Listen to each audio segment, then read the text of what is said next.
tout ça, mais ce matin, je vais vous parler d'un gars qui est enchaîné. Un gars qui est enchaîné, puis d'avoir des résultats de qu'est-ce que ça a produit. Je vais donc commencer avec, la semaine passée, avec ma petite tête de linotte. Je ne me rappelais plus pas tout dans quel dossier j'avais mis ce que je voulais vous présenter, mais j'ai fait mes recherches quand je suis arrivé chez nous, puis je me suis dit, je vais me présenter pareil cette semaine avec la même petite introduction pour continuer. Alors ici, donc, comme on voit Nelson Mandela, un homme qui a été 28 ans de sa vie en prison, un homme qui n'était nullement religieux. On dit qu'il lisait toutes sortes de littérature, et un jour, il s'est mis à lire la Bible, et le merveilleux livre de la parole. Et de voir, il est arrivé sur ce passage qui dit « Je veux que vous sachiez, frères, que ce qui m'est arrivé a plutôt contribué au progrès de l'Évangile.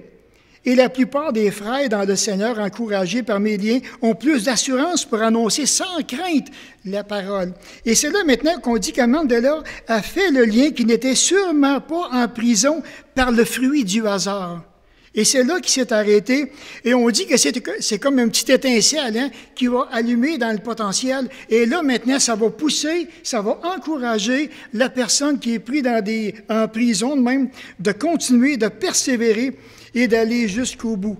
Et c'est là qu'il a commencé à comprendre que cela a peut-être un sens du fait qu'il soit là aussi en prison.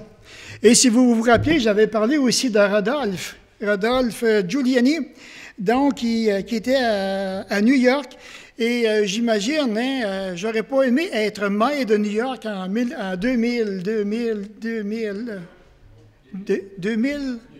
2001, merci beaucoup.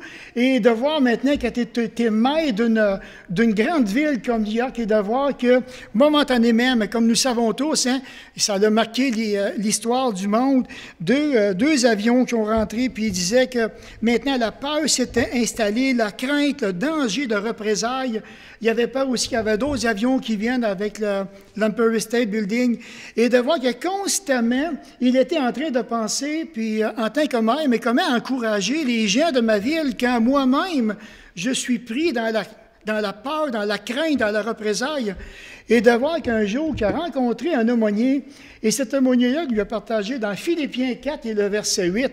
« Au reste, frères, que tout ce qui est vrai, tout ce qui est honorable, tout ce qui est juste, tout ce qui est pur, tout ce qui est aimable, tout ce qui mérite l'approbation de ce qui est vertueux et digne de louange, soit l'objet de vos pensées. » Et il dit un petit peu plus loin qu'après avoir commencé à méditer, ça m'a pris du temps avant de commencer à entrer ces versets-là ou ces pensées-là dans mon esprit. Mais c'est ce qui l'a conduit, je vous dirais, un petit fil conducteur pour l'amener à découvrir vraiment la paix. Et d'être capable maintenant d'encourager les gens aussi dans son entourage.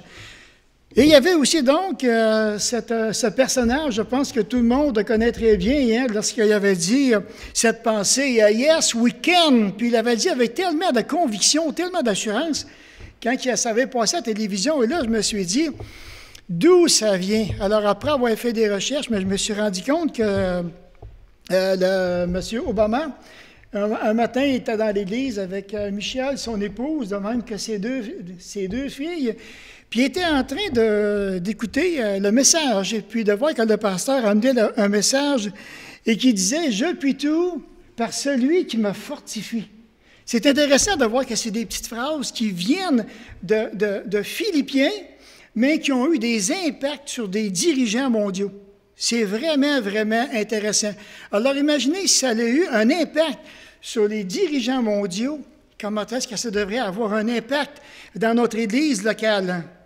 Je puis tout par celui qui me fortifie. Le croyez-vous? Êtes-vous certain? Oui, okay, on va voir à ça. Regardez la personne à votre gauche, à votre droite, en arrière, en avant, puis dites-lui, tu peux tout par celui qui te fortifie. Hein? You, come on, let's go. Ça fait juste à peine quelques secondes, puis il y en a encore qui n'ont pas parlé, qu'est-ce qui se passe? Eh oui, mais tu peux tout par celui qui te fortifie.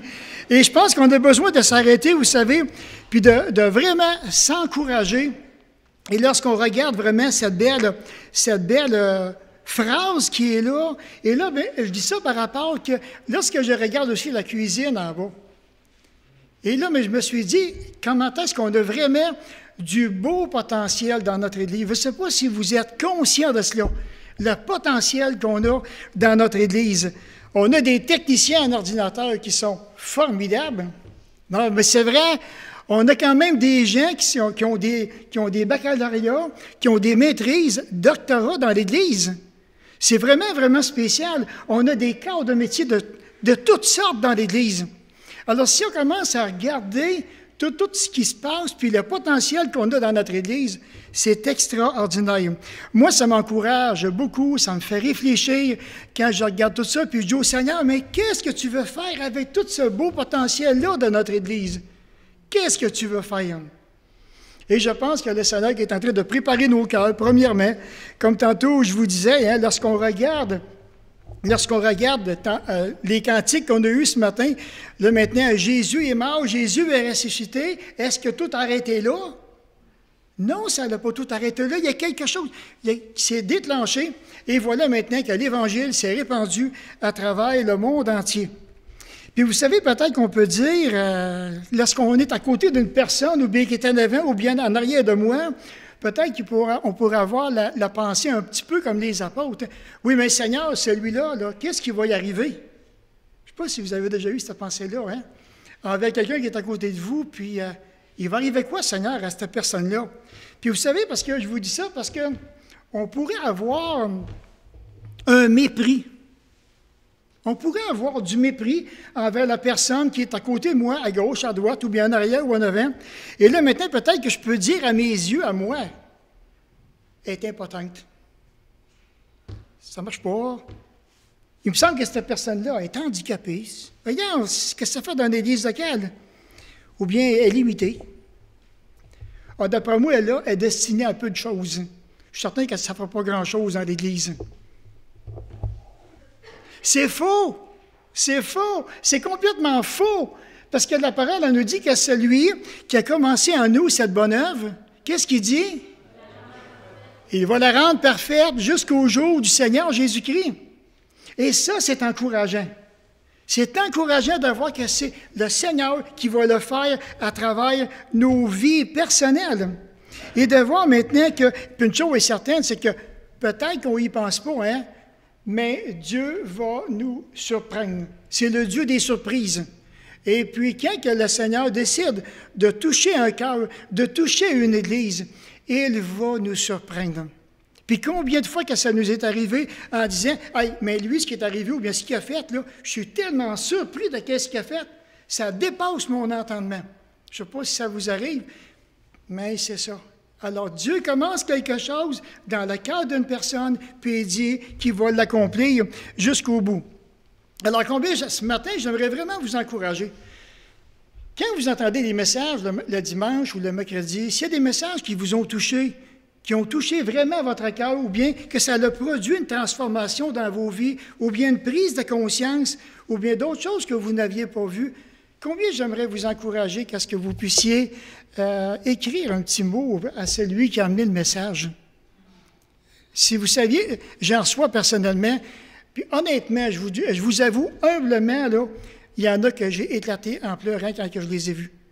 Tellement que j'étais touché par les choses qui étaient écrites.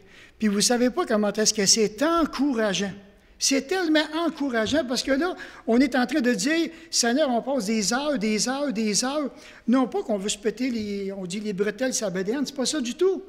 Puis, on est content de voir qu'il y a une réceptivité. Dans le fond, ce matin, en apportant la parole, ce qu'on doit se demander, c'est est-ce que Dieu va trouver des cœurs ouverts parmi nous ce matin? Des cœurs qui sont ouverts à sa parole, qui sont ouverts au Saint-Esprit. Et c'est vraiment dans cette attitude-là qu'on devrait venir tous les dimanches. On part de chez nous, puis de dire, Seigneur, ce matin, je te rouvre tout grand mon cœur, puis parle-moi. Enseigne-moi. Montre-moi qu'est-ce que tu veux que je fasse. Et je vais rester attentif. Alors peut-être, des fois, c'est juste par l'accueil d'un frère ou un petit mot maintenant qui a passé, et tout change. Et ça va vous encourager. Parce qu'on dit qu'un bon encouragement, comme que je vous ai déjà dit, hein, dans le cœur, une parole dite à propos, que ça peut porter des encouragements de 3 à 6 mois dans la vie d'un chrétien. Est-ce que ça vaut la peine de s'encourager? Oui, ça vaut la peine de s'encourager. Puis, ayez pas peur. Même, je vous dirais, placez-vous devant le Seigneur, puis dites, Seigneur, y a-t-il quelqu'un que tu veux que j'encourage cette semaine?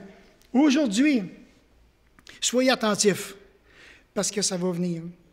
Il va vous le montrer. Donc, dans Philippiens 1, le verset 1 et 2, qui dit, Paul et Timothée, serviteurs de Jésus-Christ, à tous les saints en Jésus-Christ qui sont à Philippe, aux évêques et aux diacres, que la grâce et la paix vous soient données de la part de Dieu notre Père et du Seigneur Jésus-Christ. Le verset 4, ne cessant dans toutes mes prières pour vous, de prier pour vous, de manifester ma joie au sujet de la part que vous prenez à l'Évangile depuis le premier jour jusqu'à maintenant. Le verset 6, je suis persuadé que celui qui a commencé en vous cette bonne œuvre la rendra parfaite pour le jour de Jésus-Christ. Avec le verset 12, je veux que vous sachiez, frères, que ce qui m'est arrivé a plutôt contribué au progrès de l'Évangile. Et ça, vraiment, c'est vraiment agréable. Pourquoi? Parce que vous savez, lorsqu'on est en train, je vous dirais, de faire des rapports dans l'Église, quand je pense au rapport pastoral, personnellement, je pourrais comprendre, si je voudrais, tous les rapports qui sont donnés présentement et vous les présenter comme quoi, vraiment, voilà, qu'est-ce qui se passe dans notre Église durant un an. Et ça, maintenant, c'est vraiment une belle vue d'ensemble qu'on est en train de regarder. La semaine prochaine, vous aurez d'autres personnes qui vont présenter leur ministère. Et si vous vous arrêtez, vous allez voir que dans notre Église, il y a beaucoup de choses quand même qui bougent. Alors maintenant, venir en avant, puis Paul, qu'est-ce qu'il est en train de faire? C'est un petit peu comme il rendra, je dirais, compte de son témoignage, de qu'est-ce qu'il est en train de faire, de sa mission, là où il est présentement, parce qu'on sait que Paul est en prison, dans une prison souterraine. Et là, maintenant, il écrit à l'Église, il écrit aux évêques, il écrit maintenant aux diacres. Et voilà maintenant, qu'est-ce qui se passe? Puis là, maintenant, il commence avec cette pensée, je veux que vous sachiez. Il est en train maintenant de vouloir démontrer une transparence qui est là. Quelque chose qui est vraiment, on dit, lucide, ça va bien.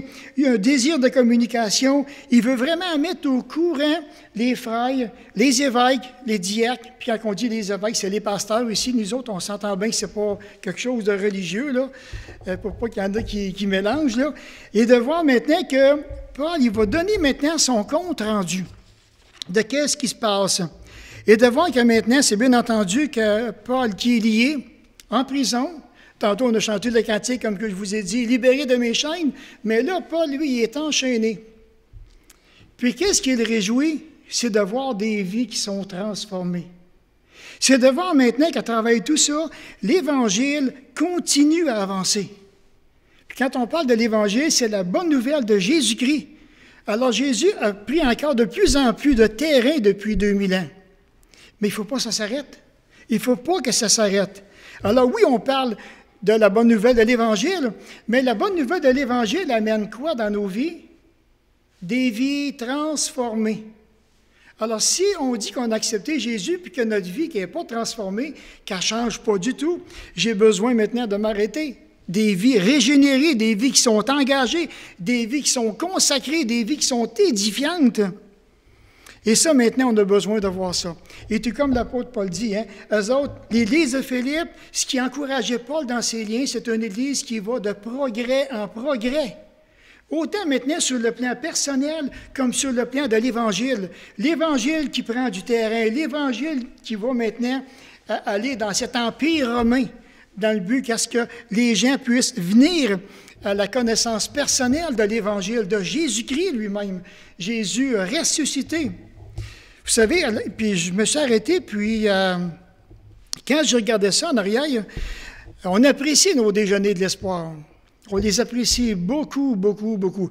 J'apprécie les déjeuners de l'espoir parce que si on n'aurait pas les déjeuners de l'espoir, je veux penser que dans notre Église, en quelque part, peut-être que l'Évangile serait morte d'une certaine façon. Vous comprenez ce que je veux dire?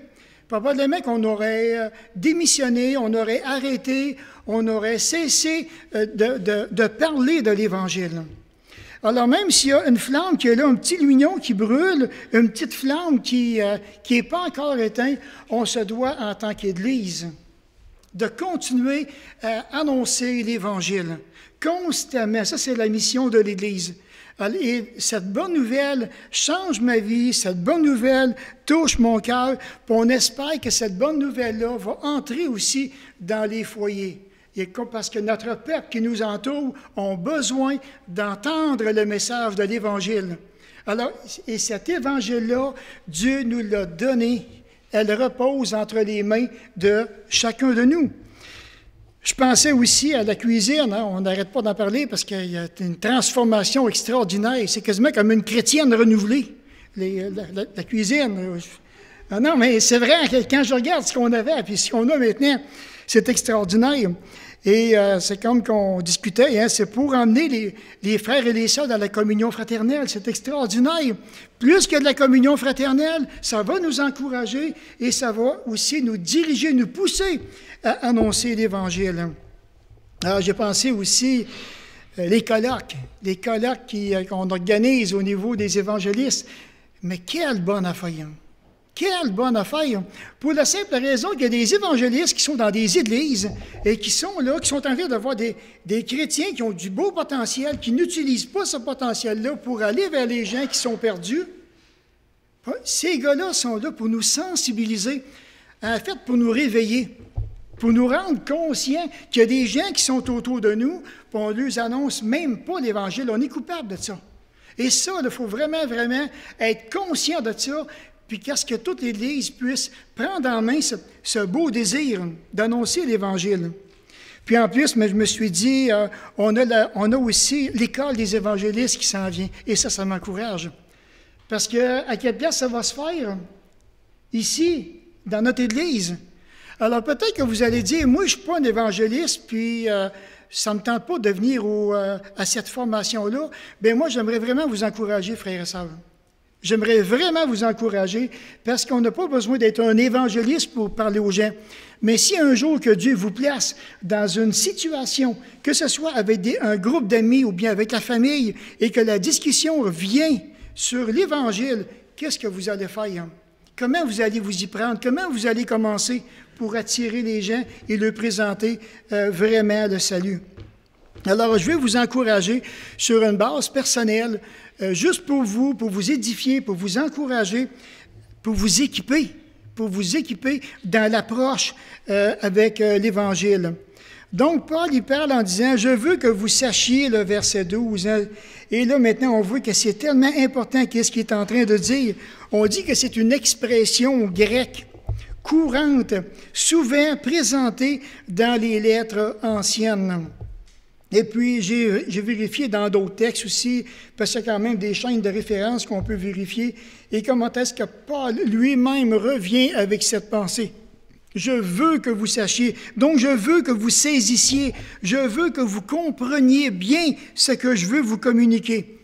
Et combien de fois que nous-mêmes, on va utiliser ces expressions-là, hein, quand on va parler à quelqu'un, puis on va se rassurer, est-ce que tu m'as bien compris? Est-ce que tu comprends de quoi je suis en train de t'expliquer? Est-ce que tu as saisi vraiment la vérité que j'ai voulu que tu saisisses? Et on va utiliser même ces mots-là. Pourquoi? Simplement parce qu'on veut amener l'Église ou bien la personne à prendre ces décisions-là. Mais c'est certain que ça devient plus difficile quand c'est des choses auxquelles les personnes ont de la difficulté à accepter. Ça peut arriver. On rencontre des gens des fois que, wow, attends un peu, là. Es-tu en train de me dire telle affaire ou telle affaire? Ben oui, tu as bien compris. Tu as vraiment bien compris. Et c'est là maintenant que parfois on a besoin d'arriver parce qu'il y a des choses qui sont difficiles à dire, des choses qui passent plus facilement. Et là maintenant on a besoin, quand c'est des choses qui sont difficiles à dire, d'être certain que la personne nous a bien compris, qu'elle nous a bien saisi. Et ça maintenant, quand c'est, je dirais, du terre à terre ou du cœur à cœur, c'est vraiment, vraiment merveilleux. Simplement pour ne pas qu'il y ait d'ambiguïté dans nos relations, dans nos communications. Donc, il y a cette expression « je veux que vous sachiez ». Et là, parfois, on pourrait se poser la question, mais qu'est-ce que Dieu aimerait nous communiquer ce matin? Qu'est-ce qu'il aimerait vraiment nous dire? Et de voir que Paul, comme tantôt je vous disais, hein, il est en prison, puis peut-être qu'on pourrait dire, pauvre Paul, pauvre Paul, il est en prison, qu'est-ce qu'il fait là? Puis c'est injuste, tout ce qui lui arrive. Mais lui, de son côté, il est en prison, puis il est en train de voir que c'est pas inutile pourquoi qu'il est là. Parce qu'il est en train de voir qu'il y a toute une église à Philippe qui est là, des hommes puis des femmes qui sont là, que ça les pousse encore davantage, encouragés par les liens de Paul, à proclamer l'Évangile. Il est encouragé parce que non seulement l'Évangile est proclamé, les vies sont changées, les vies sont transformées. Et dans l'Empire romain, c'était tellement difficile. Alors, c'est pour ça que l'Évangile avance de plus en plus. Vous savez, Dieu ne gaspille aucune épreuve. Dieu ne gaspille aucune souffrance. Qu'importe dans quel état vous êtes, dans quelles circonstances que vous êtes, je vais vous encourager en vous disant, il y a quelqu'un qui est au-dessus de nous, qui s'appelle notre Papa, qui est souverain, qui veut nous diriger, qui veut nous toucher. Il va permettre des circonstances dans nos vies, qu'on le veuille, qu'on ne le veuille pas. Son objectif, il me semble de l'entendre dire, jamais je vais gaspiller quelque chose à ton égard. Jamais je vais gaspiller une souffrance. Jamais je vais gaspiller tes difficultés auxquelles tu fais face. Jamais, jamais, jamais. Pourquoi? Parce que celui qui a commencé en moi cette bonne œuvre va la rendre parfaite pour le jour de Jésus-Christ. Il est en train de continuer le travail qu'il fait dans nos vies. Alors, s'il y en a parfois qui passent des périodes difficiles, je veux vraiment vous encourager. Puis dites-vous bien que Dieu n'est pas en train de gaspiller son temps avec vous. Ce qui a permis, ce n'est pas perdu. Tantôt, ça va vous conduire dans quelque chose de vraiment merveilleux. Puis je vous le dis, lorsque la lumière va se faire sur votre potentiel, ça va vous donner des ailes. Vous allez être capable de vous projeter en avant comme un Cessna. Hein? Vous savez quoi? Et de voir qu'il faut juste se rappeler que Paul est en prison. Et puis, c'est intéressant parce que même en prison, il ne nous dit pas tout ce qu'il vit en prison, c'est spécial. Hein? J'aurais pensé qu'il aurait donné beaucoup de feedback. Mais non, parce que même dans Colossiens, regardez dans Colossiens 4 et le verset 7, qu'est-ce qu'il dit? Dans Colossiens 4 et le verset 7, et c'est intéressant de voir les qualificatifs qui vont s'accrocher avec Tychik. Tychik, c'est un drôle de nom, hein? Tychik. Le frère bien-aimé, le fidèle ministre, mon compagnon de service dans le Seigneur, vous communiquera tout ce qui me concerne. Il va tout vous dire. Moi, en attendant, je ne peux pas tout vous dire, mais j'ai Tychik qui est à côté de moi. Puis on voit ça, il a dit la même chose dans Éphésiens aussi, Éphésiens 6, 21. C'est la même pensée qu'on retrouve. Et de voir que Paul, il y a un gars qui est là, auprès de lui, un homme qui est bien-aimé, qui est fidèle, c'est un compagnon de service. Puis lui, il va vous dire tout ce qui me concerne. Alors Paul, il vit des circonstances qui sont vraiment difficiles par ses liens qui est en prison. Puis on dirait que sur le plan humain, on va se dire, c'est inhumain. C'est vraiment inhumain. Aujourd'hui, maintenant, je vous dirais, dans notre contexte, à nous, si on applique, ou bien qu'on pense un petit peu tout ce qui se passe dans une prison. J'ai jamais été en prison, là, mais on peut s'imaginer tout ce qui peut se passer en prison. Et j'imagine que ça ne doit pas être vraiment agréable. Et là, je me suis dit, mais pourquoi que Paul ne nous donne pas des détails de ce qu'il vit en prison? Peut-être qu'on a... Et là, je me suis dit, c'est sage. C'est sage que Dieu a fait. Puis c'est sage que Paul ne l'ait pas mentionné. Parce que je veux penser qu'au fil des années, là, il y aurait peut-être eu beaucoup de chrétiens que s'ils auraient regardé, qui auraient pris conscience de toutes les souffrances que Paul a vécues en prison, là, ça les aurait découragés. Mais si c'est ça qui est de marcher avec Jésus-Christ, là, ça n'a pas de bon sens. Fait que là, on ne sait pas. On est encouragé? Non? Oui. Mais oui, on est encouragé. Et de voir que c'est intéressant de voir que Paul, il ne cherche pas à limiter son ministère. Il ne cherche pas à fuir le ministère. Il ne veut pas prendre maintenant ses douleurs, ses liens qu'il vit de façon inefficace Non. Pour la raison qu'il sait très pertinemment qu'en dehors de ces liens, il y a des gens qui sont encouragés et l'Évangile prend de plus en plus du terrain. L'Évangile rentre dans les foyers, l'Évangile rentre dans les cœurs. Puis on voit des familles qui sont sauvées, des vies qui sont complètement transformées. Et de voir que Paul va juger ces liens de façon vraiment secondaire. Je suis pris, vous autres, vous êtes libres. Vous autres, continuez à annoncer l'Évangile. Et pourquoi maintenant, c'est quoi toute la motivation de Paul à travers tout ça? Mais je reviens au verset 7. Paul, il dit, « Il est juste que je pense ainsi de vous tous, parce que je vous porte dans mon cœur. » Regardez, l'expression revient. Soit dans mes liens, soit dans la défense et la confirmation de l'Évangile, vous tous qui participez à la même grâce que moi. Regardez le verset 14. « Et la plupart des frères dans le Seigneur, encouragés par quoi? Par mes liens, ont plus d'assurance pour annoncer sans crainte l'Évangile, tandis que ceux-là, animés d'un esprit de dispute, annoncent Christ dans des intentions qui ne sont pas pures, et avec la pensée de me susciter quelques afflictions dans mes liens. » Alors imaginez, là, voir une église qui est à Philippe, une église qui, je dirais, qui devient obsessive, une église qui est folle de Jésus-Christ, qui est folle de l'Évangile et qui continue à avancer. Les gens vont dire, mais cette église-là est vraiment pas normale. Qu'est-ce qui se passe dans cette église-là? Et c'est ça. Pourquoi? Parce que les liens que Paul vit, ils sont secondaires, et non seulement qu'ils sont secondaires, mais ils amènent la joie dans l'Église. Ils amènent la joie parmi les chrétiens. Et répandre l'Évangile, c'est d'aller vraiment dans la joie. Je suis en train d'avancer, mais je pense qu'en quelque part, ça ici, bon, OK, je suis rendu là. Donc, et ça, j'aimais ça parce que Paul, il dit, dans Colossiens 4 et le verset 3, il dit, « Priez en même temps pour nous, afin que Dieu nous ouvre une porte pour la parole, en sorte que je puisse annoncer le mystère de Christ, pour lequel je suis dans les chaînes.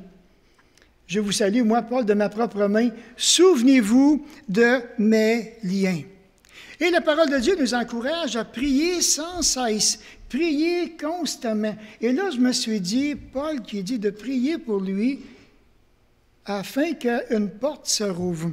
Et là, maintenant, vous savez, probablement que Paul, il devait vivre des temps difficiles aussi, donc ils ne sont pas écrits.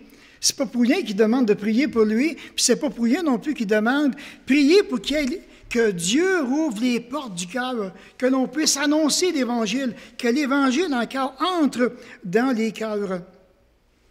Et de voir qu'on est encouragé à prier sans cesse. On veut le faire de l'évangélisation dans 2 semaines. Vous savez quoi?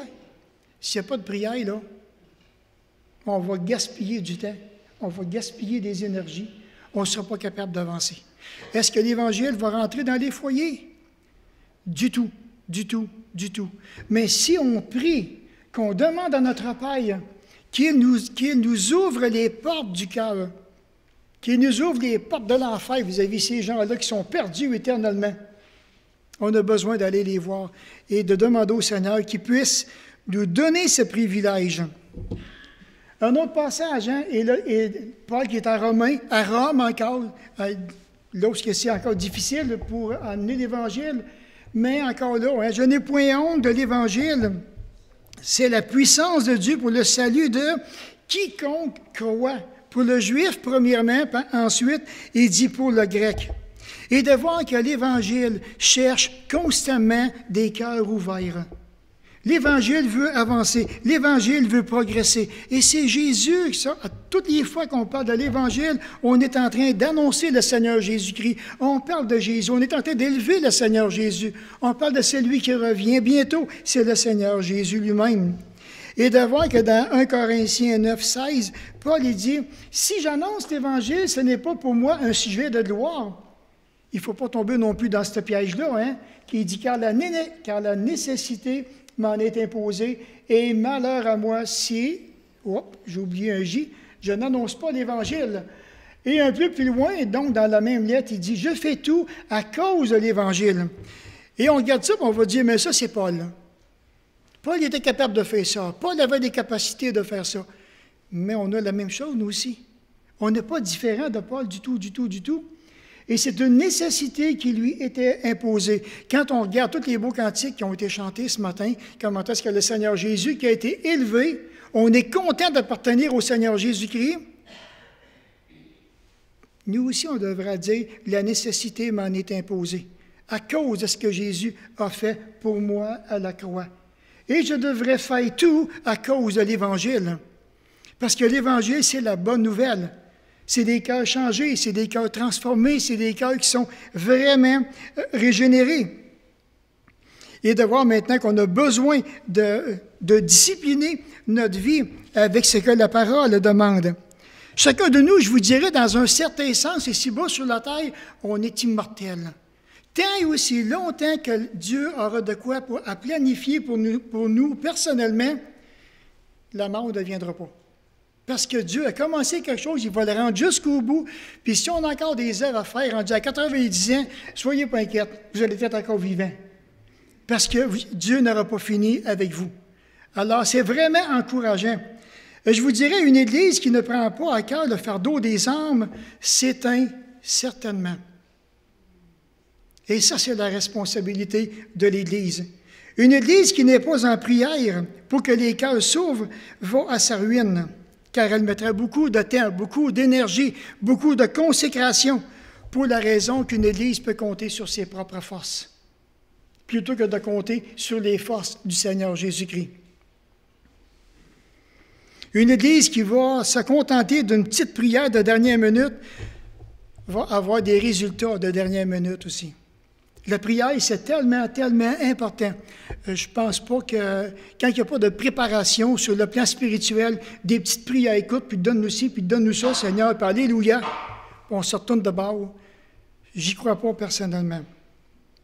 Une Église peut vivre des circonstances difficiles, peut-être parce que les yeux de son cœur ne sont pas fixés vers l'extérieur. Alors, quand une Église commence à avoir des divisions dans l'Église, puis que ça ne va pas, souvent, c'est parce que le cœur n'est plus centré à la place que Jésus voudrait qu'il soit concentré. Parce que Jésus, quand il est venu, oui, il a travaillé avec ses disciples, oui, il les a formés, mais dans quel but? D'aller de l'extérieur. Vous allez annoncer l'Évangile. Puis une Église qui est centrée sur elle-même n'est pas en train de glorifier le Seigneur Jésus-Christ. Une Église qui ne veut plus aller plus loin, qui ne veut plus vraiment avancer. Le Seigneur Jésus-Christ n'est pas vraiment glorifié. Une Église qui est devenue un club social a terminé de porter du fruit spirituel. Et ça, c'est quelque chose. Alors, l'Église évangélique ici, ce n'est pas un club social. Loin de là, on est encouragé. C'est le fun, à un moment donné, on est ensemble, on se comprend, on peut avancer, mais il ne faut pas rester là. Il faut aller beaucoup plus loin que ça. Une Église peut perdre toute sa maturité, sa sensibilité, sa beauté, si elle n'est pas au travail dans le champ missionnaire et dans son entourage. On peut tout perdre ça. Il n'en tient qu'à nous. Est-ce que vraiment qu'on veut garder cette beauté, cette maturité, cette sensibilité? Puis une Église qui a abandonné son premier amour ne fera jamais la joie de son Seigneur. Une Église qui a abandonné son premier amour. Et ça, maintenant, on a vraiment besoin de s'examiner, car Dieu ne prend pas plaisir en elle, à moins qu'elle se repente, comme nous voyons la recommandation que l'on voit dans l'Apocalypse. Ce que j'ai contre toi, c'est que tu as abandonné ton premier amour. Repens-toi et pratique les premières œuvres à laquelle tu es venu. J'ai dû le faire personnellement, parce qu'à un moment donné, je me rappelle que j'avais abandonné ce premier amour, ça n'allait pas bien, puis je ne comprenais pas pantoute, mais je demandais au Seigneur qu'il me montre la place que j'avais tombée. J'ai dit, OK, je me repens de ça. Ce que je veux trouver le plus difficile, c'est d'avouer, d'admettre que j'avais abandonné. J'ai eu le cœur déchiré personnellement, parce que jamais dans ma vie, j'aurais pensé que j'en serais venu à cette étape. Je me suis repenti et parti de là, le Seigneur est en train de tout restaurer aussi le cœur.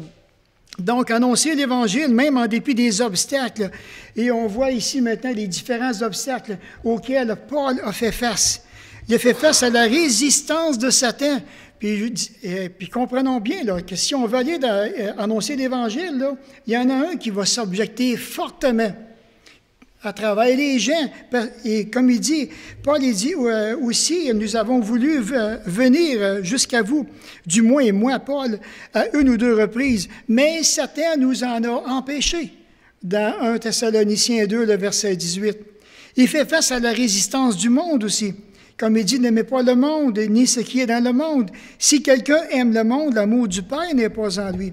Car tout ce qui est dans le monde, la convoitise de la chair, la convoitise des yeux, l'orgueil de la vie ne vient pas de Dieu, mais ça vient du monde. Puis il faut être capable de faire la bonne part, d'enlever vraiment toutes ces pensées-là, toutes ces convoitises-là qu'on peut avoir dans le cœur. Il fait face à la résistance de Rome païenne, qu'on dit que cette résistance-là la place en prison pour une période de 2 ans. Puis aussi, il fait face à la résistance des Juifs incrédules qui l'avaient emprisonné sur une période de 2 ans à Césarée encore. En prison, lié dans les liens à cause de l'Évangile. C'est-tu juste? C'est-tu injuste? On reconnaît que c'est très injuste. Ensuite, mais il cite ce passage qui dit une porte grande et d'un accès efficace m'est ouverte et les adversaires sont nombreux. Et de voir qu'il faut être conscient d'une chose, que si vraiment qu'on veut prendre le ministère de l'évangélisation, qu'on veut porter la flamme encore de plus en plus loin, il va y avoir des adversaires qui vont se lever. Ça ne sera pas facile, je vous le dis tout de suite, ça ne sera pas facile, parce qu'on va aller contre-courant. Puis vous allez voir qu'il y a des gens là qui tiennent vraiment à leurs convictions. Vous allez voir qu'il y a des gens qui ne sont pas nécessairement ouverts à Dieu. Ils ne sont pas ouverts à Jésus-Christ. Ils ne veulent rien savoir de Jésus. Puis nous, on est là en train de vouloir leur présenter le Seigneur Jésus, leur présenter le pardon de leurs péchés, la vie éternelle. Il n'est pas question, ça ne passerait pas. Vous allez voir. Ça ne sera pas toujours rempli d'adversité, on comprend. Il va y avoir des moments là où Dieu va permettre vraiment qu'il va y avoir des portes ouvertes pour annoncer l'Évangile.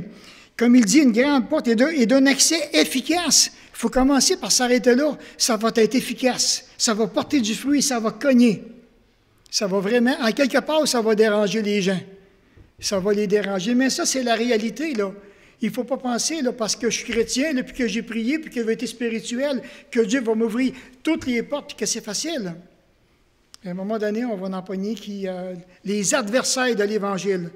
Et rappelez-vous l'apôtre Paul, comment est-ce qu'il a été un adversaire puissant contre l'Église. Vraiment, vraiment, vraiment puissant contre l'Église. Heureusement, le Seigneur a été le chercher. Alors donc, Paul, maintenant, il envoie un encouragement à Timothée dans 2 Timothée. 2 Timothée 2, le verset 8 et 10.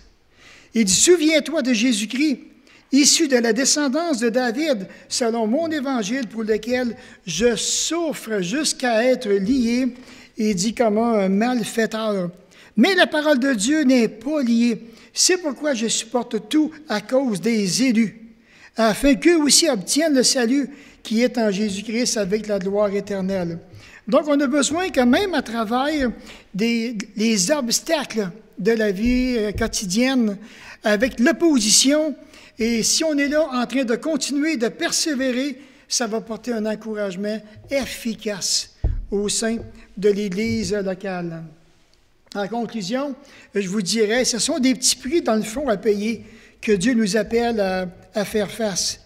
Pour la raison que Dieu va utiliser ces épreuves-là comme moyen de favoriser la progression de l'Évangile. Et ça va encourager la personne, même la plus faible sur le plan spirituel dans l'Église, à se prendre en main et de pouvoir dire, oui, j'aimerais ça apporter ma participation moi aussi. J'aimerais ça, Seigneur, que tu m'envoies quelqu'un que je puisse parler de ton amour, parler de Jésus-Christ, parler d'un sauveur, parler d'un rédempteur, d'un libérateur. C'est tellement agréable.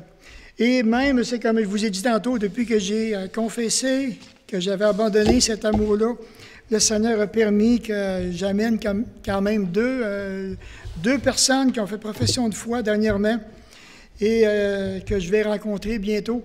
Alors, c'est tellement agréable de revenir à ce premier amour, à cette première passion. Puis ce matin, mais je vais vraiment vous encourager parce que peut-être qu'il y a des gens même qui sont nés dans une famille chrétienne, puis dans la famille chrétienne, ça ne veut pas dire que tu es nécessairement sauvé. Et ça, c'est important. C'est extrêmement important.